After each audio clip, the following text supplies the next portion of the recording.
It's time again for Kids Day. This year marks the 16th annual event hosted by Canisius College. In preparation for the big day, the Griffs visit local elementary schools and meet students during the week leading up to a home game attended by a gym full of kids. I think it's important for them to go to schools and reach out to be great role models for the young people. You know, boys and girls at that age are looking up to them as, wow, they play college basketball. I would love to do that someday. I think it's really good for young girls to see them, you know, playing athletics and being involved in that aspect of college, and then being in college in general. I personally love kids of all ages, so I was pretty excited for that. They listened, they were engaged, and I think the most important part was keeping them engaged because, you know, when Kelly Kell told them that we have prizes for them if they get questions right after, you know, we spoke to them and stuff like that, they got all excited. Everyone wanted a shirt, we were passing out shirts, and they really enjoyed that. We started getting into schools and really getting to know the kids, like our players getting to know them and spending some time with them in the schools. And then they become attached to our girls, and then they know who they're cheering for and why they're there. And since then, it's just grown. It's great for them to see the impact that they can have, and then the impact that they have on the team. For us to have a game that's sold out with that kind of energy, kids bring a whole different level of energy to a basketball game. You fill that place with, you know, 2,500 senior citizens. It's not quite as loud as it is with 2,500 young kids. And so I think that's a lot of fun, that our team gets a feel for what's it like when you see big-time college basketball with energy in the stands for the 40 minutes of basketball. Well, we get that on Kids Day, that energy for 40 minutes.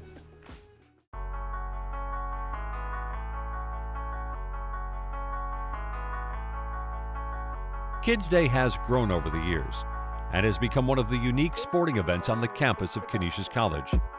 Over 2,400 kids fill the stands of the Kessler Athletic Center, creating an exciting atmosphere for basketball and a memorable experience for all involved. It's the best Kids Day in the country. I'll put it up against any team, anywhere, any place, anytime. And it always seems like we have exciting games for Kids Day, which makes it fun. Compared to last year, I think this year was way louder, way more fun, way more kids there. It's a great atmosphere to play in because whatever happens, the kids cheer no matter what. Like, you could be down, you could be up, they just cheer for anything, for a basket, for a ball that goes out of bounds. They love it. They just love being at the game and cheering for us. Kids Day was crazy. I mean, I was expecting it to be crazy from all the talk from the team, from TZ, from the previous years and stuff. I was expecting it to be crazy. It was something to remember. All those kids just going crazy, screaming, singing, dancing. You know, you felt like you were a kid yourself. The smell of popcorn, it was definitely a fun time. It was great, and I know the kids enjoyed it too. Gets it back to DeHaan. Baseline, Porter looks to attack, reverse layup, good. And Canisius on the board, 4.5 minutes into the game. Out to Mungo, hands off to Welch. Welch goes baseline, looks to attack, lays it up and in. Nice finish by Maria Welch. It was big, you know, we obviously struggled a little bit before that, trying to get a win. We weren't playing the best, so I thought it was a big win for us to get feeling good again. And the kids help you. When we start to make a run and it gets loud and, you know, the other team gets a little bit rattled, it's definitely a home court advantage. To DeHaan, she'll take that open look, and she knocks it down just inside the arc. A deuce for DeHaan. It was a really good win because we were in need of it. We needed a kind of pick-me-up, and the kids brought the energy, helped us get the energy for the win, and it was just really important moving forward in MAC play. DeHaan the court. Back out to Miskovic. She will take the open three. She makes the open three. Miskovic at the buzzer. Counter if it goes, it doesn't. But it counts in the win column for Canisius. They break a 5-game losing streak, winning by 10 after trailing most of the game. Canisius improves to 8-8 on the season. That win was not only huge for us, but for the kids too. You know, they came to see us do well. We pumped them up the days before at the schools, saying, you know, you got to cheer for the gold team. Don't cheer for St. Pete's. So they were all into it, and yeah, it was a good win.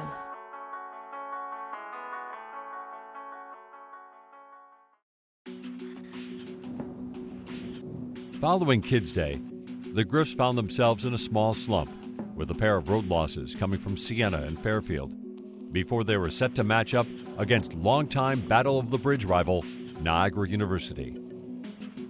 After shoot-around on the morning of the rivalry matchup, we briefly take a look at a typical game day of sophomore forward Sarah Cooley to better understand the challenges of being a student athlete. I think it's extremely challenging, especially when you talk about the length of a basketball season. It spans 2 semesters. You're here year-round, so I think it's really challenging. Your time commitments that you have, at practice, your training, your weightlifting, your rehab, those kind of things. Getting to and from practice, like that takes time, right? They got to walk over here, take the shuttle, take a car, there's time there. So they got to be extremely organized with what they're doing. It definitely takes a lot of time management. You have to be really good at scheduling when you have to do homework, when you have to study. Like typically students like to push that to the nighttime, but because we play games and have other things to do at night, you have to work in your schedule different times. Like I might study for a test from 12 to 3 p.m. instead of from 8 to 10 at night. Or when we get on the bus to go on a road trip and I see them whipping out the books and putting time in, when we're in hotels, to be disciplined and put the time in. And this team's GPA, we had 3.53 the first semester. So you're looking at a team that's really disciplined and has a great environment about being successful in the classroom. On game day, you wake up, go to shoot around, and then after that, go straight to class, get breakfast if you can. Typical game days, my classes are from 10 to 12. I just have 2 classes on Fridays. Pre-game starts at 3:30. So go eat and then go back to your room, hang out for a couple minutes, and then head over to the gym, get ready. I mean, I look at what they do and sometimes I forget how difficult it is at that age to be as focused as they are and as organized and as dedicated to the things that they do.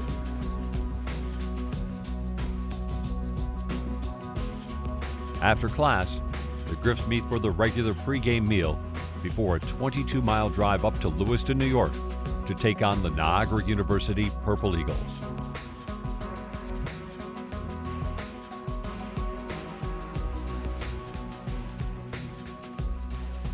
All right, as you guys know, it's a big game, right? It's Niagara, it's a big game. But it's no different than any other MAC game, right? When I talked this week about to get this done, what we want, it's purposeful intent to be focused together on what we're trying to accomplish offensive and defensively for 40 minutes. It takes energy to focus on something for 40 minutes. When you're out of the game, make sure you're helping people in the game stay focused and stay focused for 40 minutes because I believe wholeheartedly if we stay focused for 40 minutes and we compete really hard, we're as good as any team in this league and we can get it done, right? So make sure you stay that great focus for 40 minutes out there, right? Let's go. I just feel like every game since I've been here, there's very few games that are decided by a lot of points. I mean, every one from the time when we won the championship and we beat them in a 2-point game in overtime at the arena, right up till the last couple at their place have been buzzer beaters. Going to that game, it's big, you're going to get a good crowd. It's a big deal. And so we came in there with the mindset, yeah, we got to beat Niagara. Have fun, right? Here we go. Have fun. Team 1, 2, 3, team! I expected it to be a pretty close game just because MAC play, huge rival. We were both going to bring our A games for it. The emotions, we started out so well, passing and cutting and getting a lot of easy shots, and then they went on a huge run. But I thought it was really gritty and gutty of a team to be on the home court of somebody else, down 17 points, battle back and tie it before the half. We came there to win, and that's what we wanted to do. And we all wanted it. It was just the point of us getting back into that winning, mood. We really stayed true to ourselves, true to our defense, how we played offense throughout the whole game to kind of dig ourselves out of that hole. Crystal just played like a senior that wanted to win that basketball game. She had a chance at the end of regulation, and you could see in her eyes, she just wanted it. Like she wanted to make the plays to win the game. Towards the last seconds of the game, it got crazy, and we went into overtime, and then lastly, when we got 7 seconds to go, Crystal hit that finger roll. It was just crazy. It was a great rush. And I actually caught myself jumping on Crystal like a baby. It was a great moment.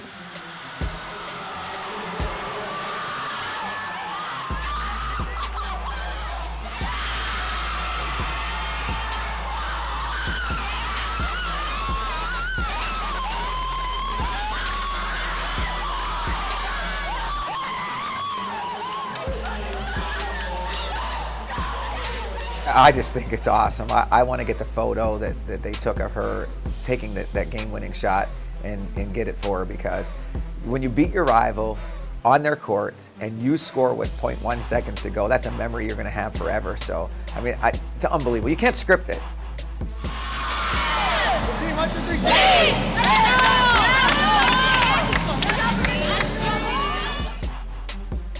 With the thrilling victory intact, the blue and gold now get ready for the stretch run as the squad attempts to improve its conference standing in anticipation of the MAC tournament.